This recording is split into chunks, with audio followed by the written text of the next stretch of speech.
बाब 34 जिब्राइल अलैहिस्सलाम का नबी सल्लल्लाहु अलैहि वसल्लम से ईमान, इस्लाम और एहसान के बारे में मालूम करना।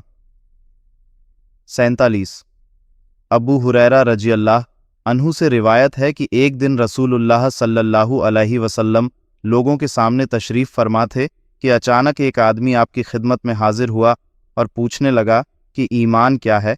आपने फरमाया, ईमान ये है कि तुम अल्लाह पर, उसके फ़रिश्तों पर और हश्र के दिन अल्लाह के सामने पेश होने पर अल्लाह के रसूलों पर ईमान लाओ और क़यामत का यकीन करो।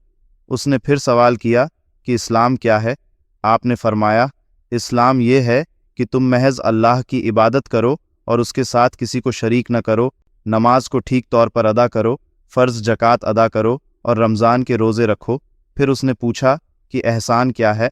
आपने फरमाया, एहसान ये है कि तुम अल्लाह की इबादत इस तरह करो गोया उसे देख तुम रहे हो, अगर तुम उसे नहीं देख रहे हो वह तो तुम्हें देख रहा है। उसने कहा, क़यामत कब आएगी?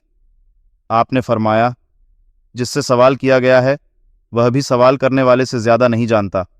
अलबत्ता मैं तुम्हें क़यामत आने की कुछ निशानियां बता देता हूँ। जब नौकरानी अपने आका को जनेगी और जब ऊँटों के अनजान काले कलूटे चरवाहे आसमान छूती इमारतें बनाने में एक दूसरे पर बाजी ले जाएंगे तो क़यामत करीब होगी। दरअसल क़यामत उन 5 बातों में से है जिनको अल्लाह के अलावा और कोई नहीं जानता।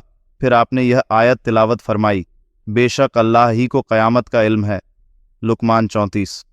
उसके बाद वह आदमी वापस चला गया तो आपने फरमाया, उसे मेरे पास लावो।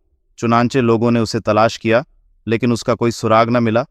तो आपने फरमाया, यह जिब्राइल अलैहिस्सलाम थे जो लोगों को उनका दीन सिखाने आए थे। फ़ायदे, इस हदीस में इशारा है कि क़यामत के करीब मामलात नालायक लोगों के हवाले हो जाएंगे।